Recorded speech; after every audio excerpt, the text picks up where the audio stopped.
Hello everybody, welcome back to Turn 11 review for Operation Crimson Tide. And, well, it's been okay. Definitely the Allies, I think, have had a fairly good run so far, or best I've seen in the last few games, that's for sure. But it's not where I want to be. And I'm sad to see Wintermute gone. It is sad. I tried to tell him to stick around, but unfortunately, like I say, you got to do what you got to do, and that's exactly what he had to do. So I stepped in, and now I'm taking over the whole Allies, and he's done a really good job. He has a lot of stuff everywhere. The problem is, I think this is going to be dominoes coming for the Allies as well as for the Russians right now, because I think the Axis have had a really good game. On the Pacific side, that's a different question, but we'll get to that. But anyways, this is where we stand right now.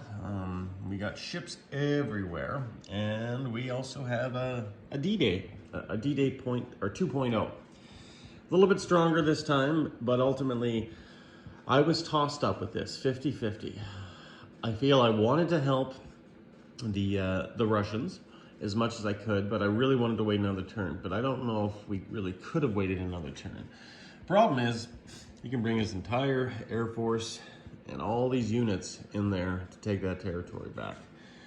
So I'm pretty sure that's a foregone conclusion. I tried to put as many units in there as I could, but nonetheless, you know, you can only do so much. But anyways, we'll see what happens on General Hand Grenade's turn.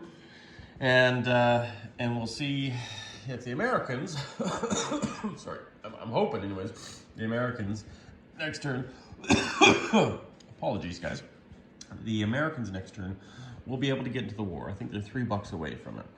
And so hopefully odds be giving us who will be going into the war, because the other allies, including the Soviets, they need our help. I haven't really updated this side of the board right now, but I know the Russians did do a counteroffensive, but we're going to be going into the next turn, and I'm going to update that when that happens. But consequently, the Free French submarine here off the coast of Sweden did take $3 off the Germans this turn, which was nice to see. We didn't do any industrial bombing or anything of that nature. Like I say, we just did our D-Day attack. We had to move some ships around to counter the ebb and flow of this naval bombardment, but more so this naval assault. So consequently, now I'm worried about the Italians this turn, if they're going to go to war. They did complete 2 new battleships, the Vittorio Veneto and the Littorio. So we'll see, along with the Giulio Cesare. So now they have 3 battleships matching Britain's battleships. So we might have another naval's arms race coming in, but I don't know. Britain's got a lot of money they have to spend, and I think they're going to be asking more stuff from the Americans this turn. The South America situation, well, this Soviet coup right here is no longer a Soviet coup. It's back to neutral, because the Axis were influencing them. So it's gone to the neutral side back in Venezuela.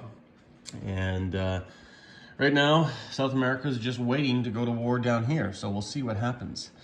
Incidentally, guys, I believe Operation Champ, Panzer J, and Hambone and company are going to be also playing this expansion in their game as well. So definitely go check that out if you get a chance, for sure. Because we'll see how that version plays out. In Africa, we have the Free French that did take the Cameroon state here, away from the Vichy. We do have Italians moving up on the western side of the border. Obviously, they're not too worried about Egypt at this moment, but they do have a crap ton of Free French that they have to deal with. So we'll see if the Italians go to war next turn, because this North African battle will probably have to happen between the French and the Italians, and not the British and the Italians, but we'll see how that goes, if that does happen. Down here, in the words of Hilltop, he moved a horsey horse out of Eritrea and down into Abyssinia. So maybe he's consolidating his forces against a possible onslaught of the Italians to us, or vice versa. But we can only hope the Italians join the war, because we can at least use all of the might of the British Empire and the French to to help with that that defense. We also built 2 colonial divisions here, and they are the last and final troops on the colonial expansion for the British, and these were the King's Rifles in Tanganyika, and I can't remember something else rifles for the Rhodesians. So that was exciting. And then of course we got the British fleet here, sitting, waiting, seeing what happens. However, this turn, and I probably should have mentioned that, the British have decided to declare war on the Japanese. And I mean all of the Commonwealth. Might as well try to avoid that sneak attack. Now this might force Japan's hand to attack the Philippines with their sneak attack, because they can definitely do that this turn. They may or may not, but that's why I put down 5 coastal guns here and a crap ton of other stuff, medium tank, some units there because we have that fortification, and they're also going to be attacking into mountains. So if they do decide to attack, they're going to have to get through some British ships here, but on top of that, they're also going to have to, they're going to have to probably pay a heavy price to take the Philippines. But my gut feeling is I don't think he's quite there yet, but he might be going after Hong Kong, he might try Singapore, he might even just ignore the British as much as he can. He might try to sink some of the boats. Who knows? We'll have to wait until Japan's next turn to see what goes on there. But anyways, long story short, that is kind of the state of the affairs right now for the Commonwealth. And down here, Australia, they built another submarine, moved a submarine up here into Sea Zone 124. Not a lot obviously happened with Australia right now, and that's pretty much it. We have 2 coastal subs here in Wake Island, just waiting. We have a fighter here in the Mariana Islands that moved up from Wake Island. And yeah, this is pretty much the state of affairs. We did move our naval fleet from San Diego to our new base in Pearl Harbor. You know, it's kind of a token force, so we got lots of troops and ships there, but we'll have to wait and see what we can do in the big scheme of things.